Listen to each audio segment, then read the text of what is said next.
शुक्लाम्बरधरं विष्णुं शशिवर्णं चतुर्भुजं प्रसन्नवदनं ध्यायेत् सर्वविघ्नोपशान्तये। यस्य द्विरदवक्त्राद्याः पारिषद्याः परःशतं विघ्नं निघ्नन्ति सततं विश्वक्सेनं तमाश्रये। व्यासं वसिष्ठनप्तारं शक्तेः पौत्रमकल्मषं पराशरात्मजं वन्दे शुकतातं तपोनिधिं। व्यासाय विष्णुरूपाय व्यासरूपाय विष्णवे नमो वै ब्रह्मनिधये वासिष्ठाय नमो नमः। अविकाराय शुद्धाय नित्याय परमात्मने सदैकरूपरूपाय विष्णवे सर्वजिष्णवे। यस्य स्मरणमात्रेण जन्मसंसारबन्धनात् विमुच्यते नमस्तस्मै विष्णवे प्रभविष्णवे। ॐ नमो विष्णवे प्रभविष्णवे। श्रीवैशम्पायन उवाच श्रुत्वा धर्मानशेषेण पावनानि च सर्वशः युधिष्ठिरः शान्तनवं पुनरेवाभ्यभाषत। युधिष्ठिर उवाच किमेकं दैवतं लोके किं वाप्येकं परायणं स्तुवन्तः कमर्चन्तः प्राप्नुयुर्मानवाः शुभं। को धर्मः सर्वधर्माणां भवतः परमो मतः किं जपन्मुच्यते जन्तुर्जन्म संसारबन्धनात्। श्रीभीष्म उवाच जगत्प्रभुं देवदेवमनन्तं पुरुषोत्तमं स्तुवन्नाम सहस्रेण पुरुषः सततोत्थितः तमेव चार्चयन्नित्यं भक्त्या पुरुषमव्ययं ध्यायन् स्तुवन्नमस्यंश्च यजमानस्तमेव च। अनादिनिधनं विष्णुं सर्वलोकमहेश्वरं लोकाध्यक्षं स्तुवन्नित्यं सर्वदुःखातिगो भवेत्। ब्रह्मण्यं सर्वधर्मज्ञं लोकानां कीर्तिवर्धनं लोकनाथं महद्भूतं सर्वभूतभवोद्भवम् एष मे सर्वधर्माणां धर्मोऽधिकतमो मतः यद्भक्त्या पुण्डरीकाक्षं स्तवैरर्चेन्नरः सदा। परमं यो महत्तेजः परमं यो महत्तपः परमं यो महद्ब्रह्म परमं यः परायणं पवित्राणां पवित्रं यो मङ्गलानां च मङ्गलं दैवतं देवतानां च भूतानां यो व्ययः पिता यतः सर्वाणि भूतानि भवन्त्यादियुगागमे यस्मिंश्च प्रलयं यान्ति पुनरेव युगक्षये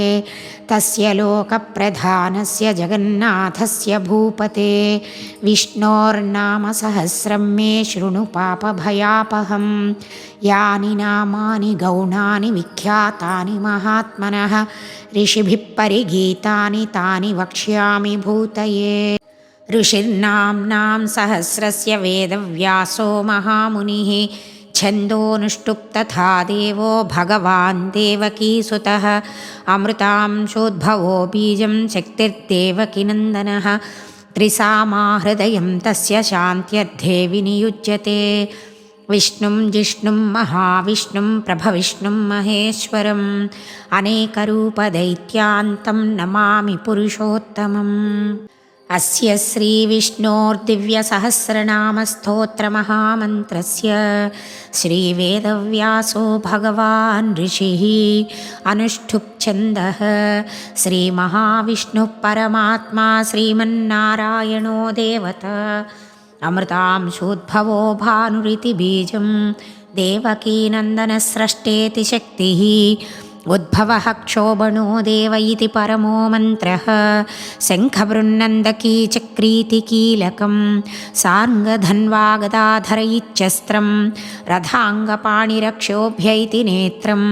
त्रिसामा सामगः सामेति कवचम् आनन्दं परब्रह्मेति योनिः ऋतुः सुदर्शनः काल इति दिग्बन्धः विश्वरूप इति ध्यानं श्रीमहाविष्णुप्रीत्यर्थे सहस्रनामजपे पारायणे विनियोगः। ध्यानं क्षीरोधन्वत्प्रदेशे शुचिमणिविलसत्सैकते मौक्तिकानां मालाक्लुप्तासनस्थस्फटिकमणिनिभैर्मौक्तिकैर्मण्डिताङ्गः शुभ्रैरभ्रैरदभ्रैरुपरि विरचितैर्मुक्तपीयूषवर्षैः आनन्दीनः पुनीयादरिनलिनगदाशङ्खपाणिर्मुकुन्दः भूः पादौ यस्य नाभिर्वियदसुरनिलश्चन्द्रसूर्यौ च नेत्रे कर्णावाशाः शिरोद्यौर्मुखमपि दहनो यस्य वास्तेयमब्धिः अन्तःस्थं यस्य विश्वं सुरनरखगो भोगिगन्धर्वदैत्यैः चित्रं रम्यते तं त्रिभुवनवपुषं विष्णुमीशं नमामि। नमो भगवते वासुदेवाय। शान्ताकारं भुजगशयनं पद्मनाभं सुरेशं विश्वाधारं गगनसदृशं मेघवर्णं शुभाङ्गं लक्ष्मीकान्तं कमलनयनं योगिहृद्यानगम्यं वन्दे विष्णुं भवभयहरं सर्वलोकैकनाथम्।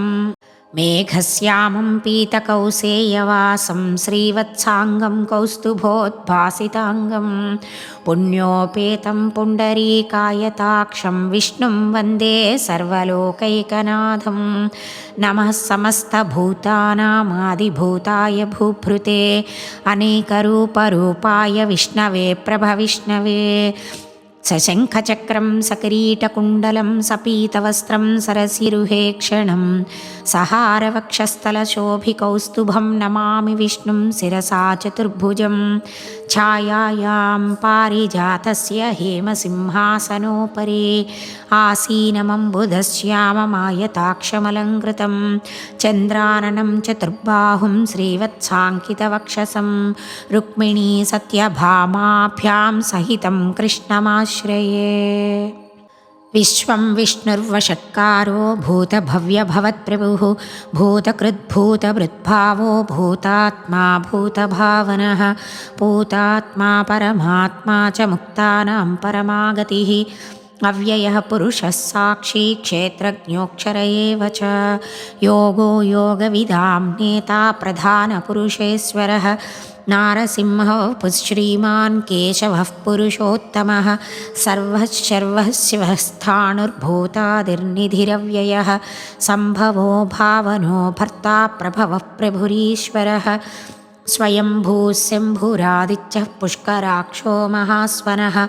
अनादिनिधनो धाता विधाता धातुरुत्तमः अप्रमेयो हृषीकेशः पद्मनाभोऽमरप्रभुः विश्वकर्मा मनुस्त्वष्टा स्थविष्ठस्थविरो ध्रुवः अग्राह्यः शाश्वतो कृष्णो लोहिताक्षः प्रतर्दनः प्रभूतस्त्रिककुब्धाम पवित्रं मङ्गलं परम् ईशानः प्राणदः प्राणो ज्येष्ठः श्रेष्ठः प्रजापतिः हिरण्यगर्भो भूगर्भो माधवो मधुसूदनः ईश्वरो विक्रमी धन्वी मेधावी विक्रमः क्रमः अनुत्तमो दुराधर्षः कृतज्ञः कृतिरात्मवान् सुरेशः शरणं शर्म विश्वरेता प्रजाभवः आहः संवत्सरो व्याळः प्रत्ययः सर्वदर्शनः अजः सर्वेश्वरः सिद्धः सिद्धिः सर्वादिरच्युतः वृषाकपिरमेयात्मा सर्वयोगविनुसृतः वसुर्वसुमनाः सत्यः समात्मा संमितः समः अमोघः पुण्डरीकाक्षो वृषकर्मा वृषाकृतिः रुद्रो बहुशिरा बभ्रुर्विश्वयोनिः शुचिश्रवाः अमृतः शाश्वतस्थाणुर्वरारोहो महातपाः सर्वगः सर्वविद्भानुर्विश्वक्सेनो जनार्दनः वेदो वेदविदव्यङ्गो वेदाङ्गो वेदवित्कविः लोकाध्यक्षः सुराध्यक्षो धर्माध्यक्षकृताकृतः चतुरात्मा चतुर्व्यूहश्चतुर्दंष्ट्रश्चतुर्भुजः भ्राजिष्णुर्भोजनं भोक्ता सहिष्णुर्जगदादिजः अनघो विजयो चेता विश्वयोनिः पुनर्वसुः उपेन्द्रो वामनः प्रांशुरमोघः शुचिरूर्जितः अतीन्द्रः सङ्ग्रहः सर्गो धृतात्मा नियमो यमः वेद्यो वैद्यः सदा योगी वीरः माधवो मधुः अतीन्द्रियो महामायो महोत्साहो महाबलः महाबुद्धिर्महावीर्यो महाशक्तिर्महाद्युतिः अनिर्देश्य वपुः श्रीमानमेयात्मा महाधृदृक् महेश्वासो महीभर्ता श्रीनिवासः सताङ्गतिः अनिरुद्धः सुरानन्दो गोविन्दो गोविदाम्पतिः मरीचिर्दमनोहंसः सुपर्णो भुजगोत्तमः हिरण्यनाभः सुतपाः पद्मनाभः प्रजापतिः अमृत्युक् सर्वदृक्सिंहः सन्धाता सन्धिमान् स्थिरः अजो दुर्मर्षणः शास्ता विश्रुतात्मा सुरारिः गुरुर्गुरुतमो धामः सच्चः सच्चपराक्रमः निमिषो निमिषस्रग्वी वाचस्पतिरुदारधीः अग्रणीर्ग्रामणीः श्रीमान् न्यायो नेता समीरणः सहस्रमूर्धा विश्वात्मा सहस्राक्षः सहस्रपात् आवर्तनो निवृत्तात्मा संवृतः सम्प्रमर्दनः अहः संवर्तको वह्निरनिलो धरणीधरः सुप्रसादः प्रसन्नात्मा विश्वदृग्विश्वभुग्विभुः सत्कर्ता सत्कृतः साधुर्जह्नुर्नारायणो नरः असङ्ख्येयो प्रमेयात्मा विशिष्टः शिष्टकृच्छिचिः सिद्धार्थः सिद्धसङ्कल्पः सिद्धिदः सिद्धिसाधनः वृषाही वृषभो विष्णुर्वृषपर्वा वृषोदरः वर्धनो वर्धमानश्च विविक्तः श्रुतिसागरः सुभुजो दुर्धरो वाग्मी महेन्द्रो वसुदो वसुः नैकरूपो बृहद्रूपः सिपिविष्टप्रकाशनः ओजस्तेजोद्युतिधरः प्रकाशात्मा प्रतापनः ऋद्धस्पष्टाक्षरो मन्त्रश्चन्द्रांशुर्भास्करद्युतिः अमृतांशोद्भवो भानुशशबिन्दुः सुरेश्वरः औषधं जगतः सेतुः सत्यधर्मपराक्रमः भूतभव्यभवन्नाथः पवनः पावनो नलः कामः कामकृत्कान्तः कामः कामप्रदः प्रभुः युगादिकृद्युगावर्तो नैकमायो महाशनः अदृश्यो व्यक्तरूपश्च सहस्रजिदनन्तजित्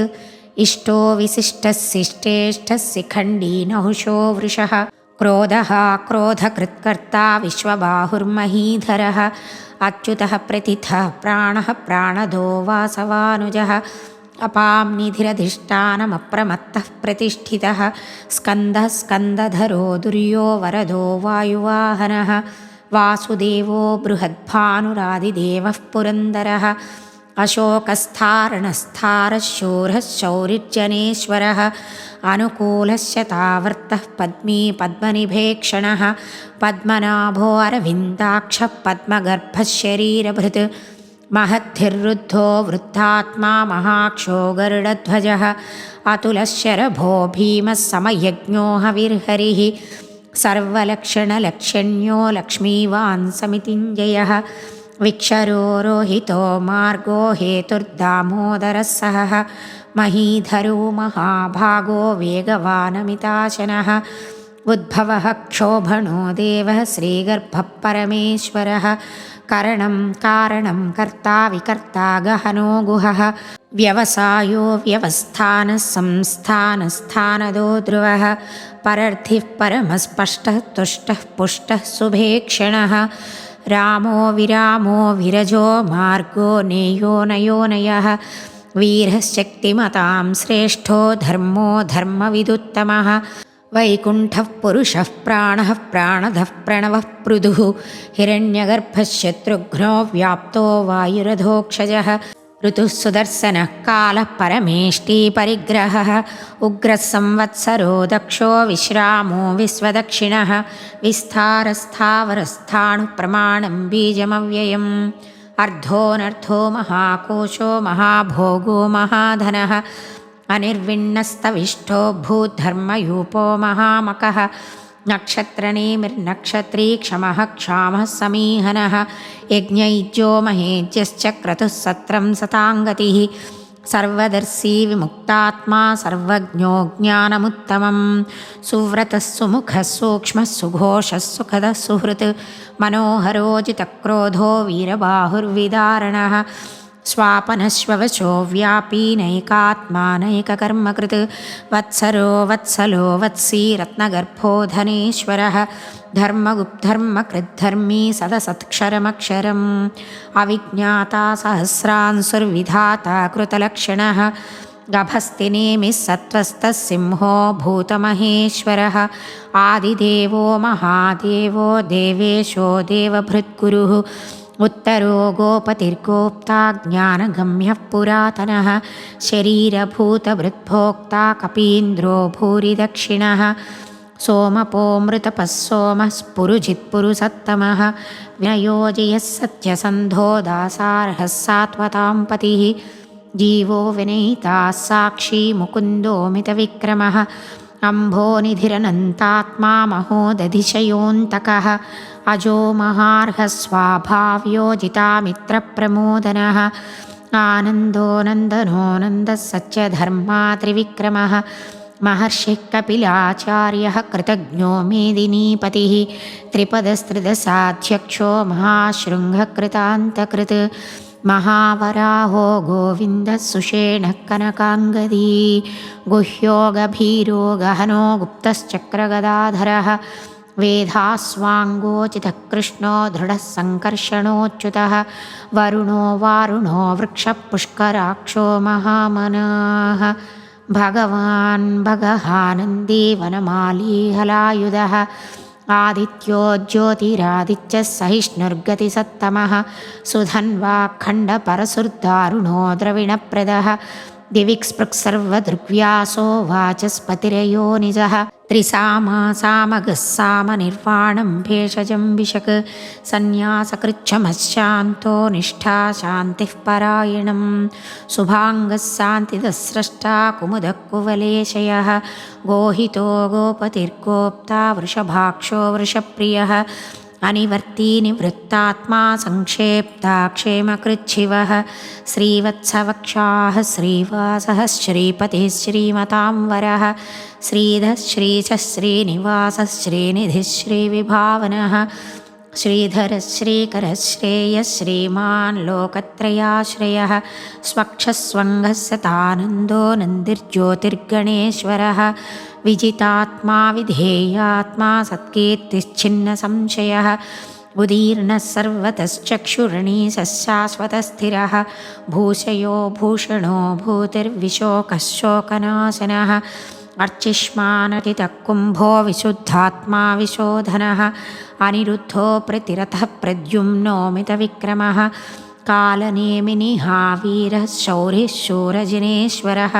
त्रिलोकात्मा त्रिलोकेशः केशवः केशिहा हरिः कामदेवः कामपालः कामी कान्तकृतागमः अनिर्देश्यवपुर्विष्णुर्वीरोऽनन्तो धनञ्जयः ब्रह्मण्यो ब्रह्मकृद्ब्रह्मा ब्रह्मविवर्धनः ब्रह्मविद्ब्राह्मणो ब्रह्मी ब्रह्मज्ञो ब्राह्मणप्रियः महाक्रमो महाकर्मा महातेजा महोरगः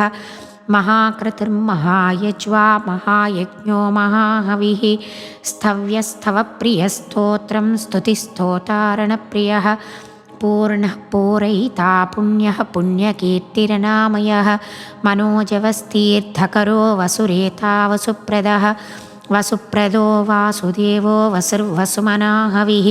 सद्गतिः सत्कृतिः सत्ता सद्भूतिः सत्परायणः शूरसेनो यदुश्रेष्ठः सन्निवासः सुयामुनः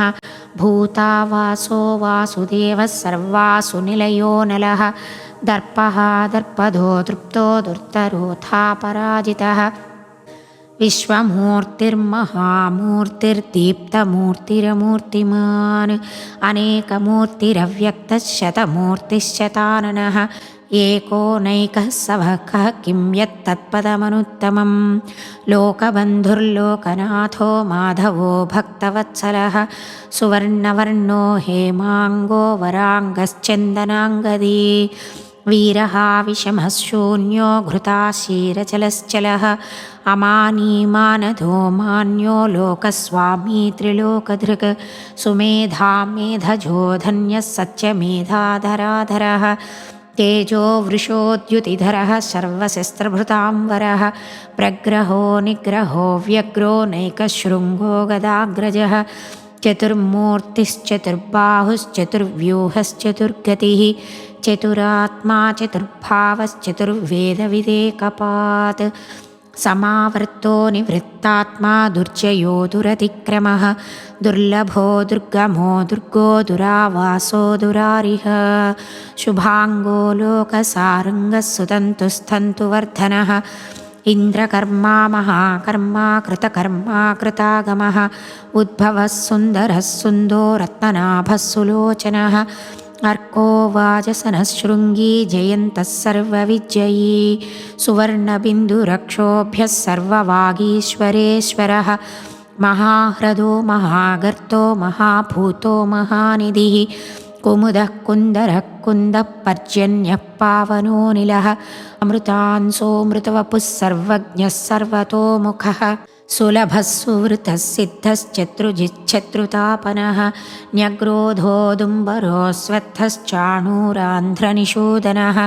सहस्रार्चिः सप्तजिह्वः सप्तैथाः सप्तवाहनः अमूर्तिरनघोचिन्त्यो भयकृद्भयनाशनः अणुर्बृहत्कृशः स्थूलो गुणभृन्निर्गुणो महान् अधृतस्वधृतश्वास्यः प्राग्वंशो वंशवर्धनः भारभृत्कथितो योगी योगी सः सर्वकामदः आश्रमः श्रमणः क्षामः सुपर्णो वायुवाहनः धनुर्धरो धनुर्वेदो दण्डो दमयिता दमः अपराजितः सर्वसहो नियन्ता नियमो यमः सत्त्ववान् सात्विकः सच्चः सच्चधर्मपरायणः अभिप्रायः प्रियार्होर्हः प्रियकृत्प्रीतिवर्धनः विहाय सगतिर्ज्योतिः सुरुचिर्हुतभुग्विभुः रविर्विरोचनः सूर्यः सवितारविलोचनः अनन्तो हुतभुग्भोक्ता सुखदो नैकजोऽग्रजः अनिर्विण्णः सदामर्षी लोकाधिष्ठानमद्भुतः सनात्सनातनतमः कपिलः कपिरव्ययः स्वस्तिदः स्वस्ति कृस्वस्ति स्वस्ति भुक्स्वस्ति दक्षिणः अरौद्रकुण्डलीचक्री विक्रम्योचितशासनः शब्दातिगः शब्दसः शिशिरः शर्वरीकरः अक्रूरः पेशलो दक्षो दक्षिणः क्षमिणाम्बरः विद्वत्तमो वीतभयपुण्यश्रवणकीर्तनः उत्तारणो दुष्कृतिः पुण्यो दुःस्वप्ननाशनः वीरः रक्षणः सन्तो जीवनः पर्यवस्थितः अनन्तरूपोऽनन्तश्रीर्जितमन्युर्भयापहः चतुरश्रोगभीरात्मा विदिशो व्यादिशो दिशः अनादिर्भूर्भुवो लक्ष्मीः सुवीरो रुचिराङ्गदः जननो जनजन्मादिर्भीमो भीमपराक्रमः आधारनिलयो धाता पुष्पहासप्रजागरः ऊर्ध्वगः सत्पथाचारः प्राणदः प्रणवः पणः प्रमाणं प्राणनिलयः प्राणभृत्प्राणजीवनः तत्त्वं तत्त्वविदेकात्मा जन्ममृत्युजरातिगः भूर्भुवस्वस्थरुस्तारः सविता प्रपितामहः यज्ञो यज्ञपतिर्यज्वा यज्ञाङ्गो यज्ञवाहनः यज्ञभृत्यज्ञकृत्यज्ञी यज्ञभुग्यज्ञसाधनः यज्ञान्तकृत्यज्ञगुह्यमन्नमन्नादयेव च आत्मयोनिस्वयं ज्ञातो वैखानः सामगायनः देवकीनन्दनः स्रष्टा क्षितीसः पापनाशनः शङ्खबृन्नन्दकी चक्री शाङ्गधन्वागदाधरः रथाङ्गपाणिरक्षोभ्यः सर्वप्रहरणायुधः श्रीसर्वप्रहरणायुध ॐ नम इति वनमाली गदीशार्ङ्गी सिंही चक्री च नन्दकी श्रीमान्नारायणो विष्णुर्वासुदेवोऽभिरक्षतु वनमाली गदीशाङ्गी सिंही चक्री च नन्दकी श्रीमान्नारायणो विष्णुर्वासुदेवोऽभिरक्षतु वनमाली गदीशार्ङ्गी सिंही चक्री च नन्दकी श्रीमान्नारायणो विष्णुर्वासुदेवोऽभिरक्षतु इतीदं कीर्तनीयस्य केशवस्य महात्मनः नाम्नां सहस्रं दिव्यानामशेषेण प्रकीर्तितं यैदं शृणुयान्नित्यं यश्चापि परिकीर्तयेत् नाशुभं प्राप्नुयात् किञ्चित् सोमुत्रेह च मानवः वेदान्तगो ब्राह्मणः स्यात् क्षत्रियो विजयी भवेत् वैश्यो धनसमृद्धः स्यात् शूद्रः सुखमवाप्नुयात् धर्मार्थी प्राप्नुयाद्धर्ममर्थार्थी चार्थमाप्नुयात् कामानवाप्नुयात् कामी प्रजार्थी चाप्नुयात् प्रजाः भक्तिमान् यः सतोत्थाय शुचिस्तद्गतमानसः सहस्रं वासुदेवस्य नाम्नामेतत् प्रकीर्तयेत् यशः प्राप्नोति विपुलं याति प्राधान्यमेव च अचलां श्रियमाप्नोति श्रेयः प्राप्नोत्यनुत्तमं न भयं क्वचिदाप्नोति वीर्यं तेजश्च विन्दति भवत्यरोगोद्युतिमान् बलरूपगुणान्वितः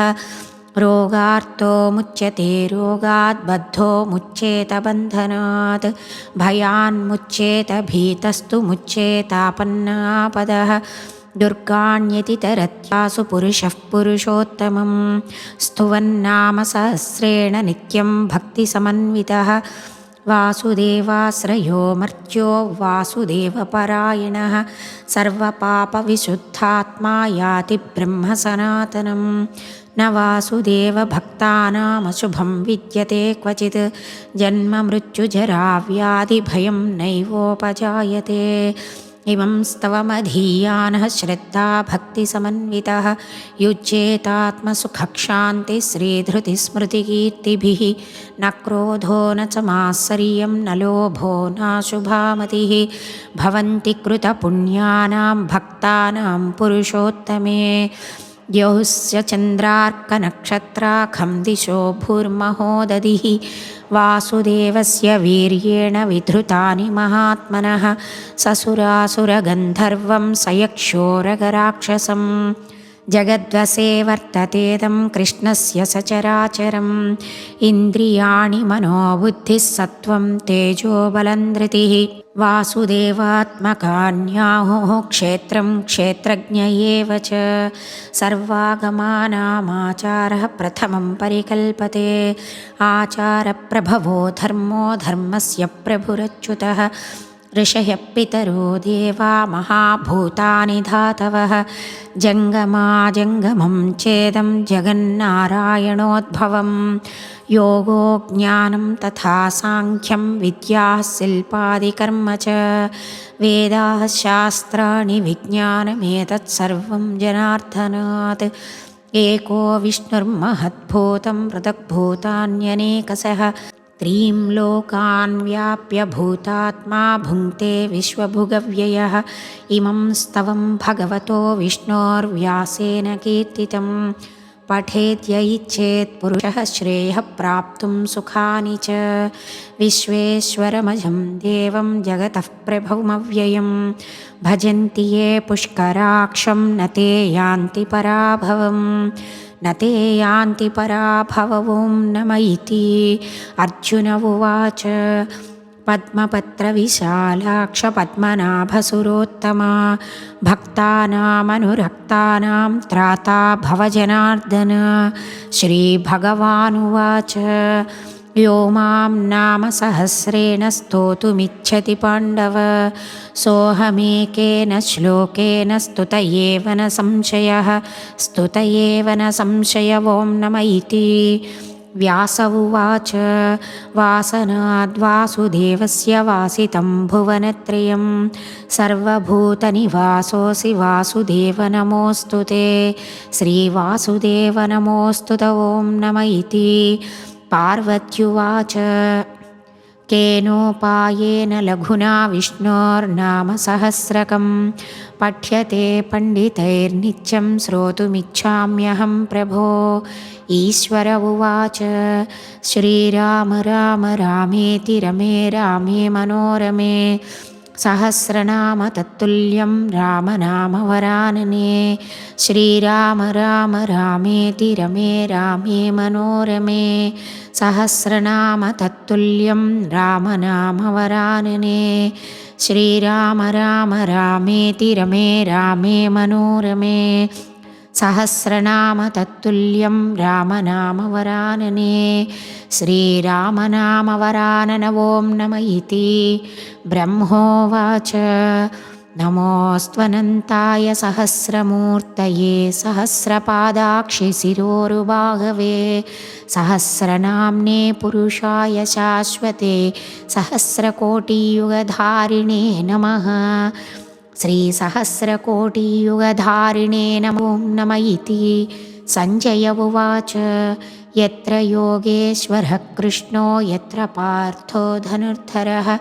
तत्र श्रीर्विजयो भूतिर्ध्रुवा नीतिर्मतिर्मम श्रीभगवानुवाच अनन्याश्चिन्तयन्तो मां ये जनाः पर्युपासते तेषां नित्याभियुक्तानां योगक्षेमं वहाम्यहं परित्राणाय साधूनां विनाशाय च दुष्कृतां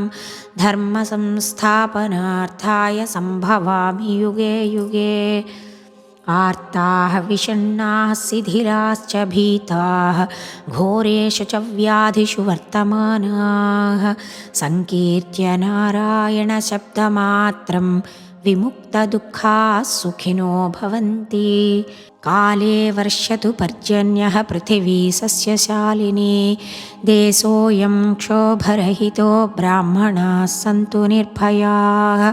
अपुत्राः पुत्रिणः सन्तु पुत्रिणः सन्तु पौत्रिणः अधनाः सधनाः सन्तु जीवन्तु शरदां शतं मङ्गलं कोसलेन्द्राय महनीयगुणात्मने चक्रवर्तितनूजाय सार्वभौमाय मङ्गलम् यदक्षरपदभ्रष्टं मात्राहीनं च यद्भवेत् तत्सर्वं क्षम्यतां देवनारायण नमोऽस्तु ते विसर्गबिन्दुमात्राणि पदपादाक्षराणि च न्यूनानि चातिरिक्तानि क्षमस्व पुरुषोत्तमः इति श्रीमहाभारते शतसहस्रिकायां संहितायां वैयासिक्याम् अनुशासनिकपर्वान्तर्गत दानधर्मपर्विणि भीष्मयुधिष्ठिरसंवादे श्रीविष्णोर्दिव्यसहस्रनामस्तोत्रम् 1,950-तमोऽध्यायः। सर्वं श्रीनारायणचरणारविन्दार्पणमस्तु।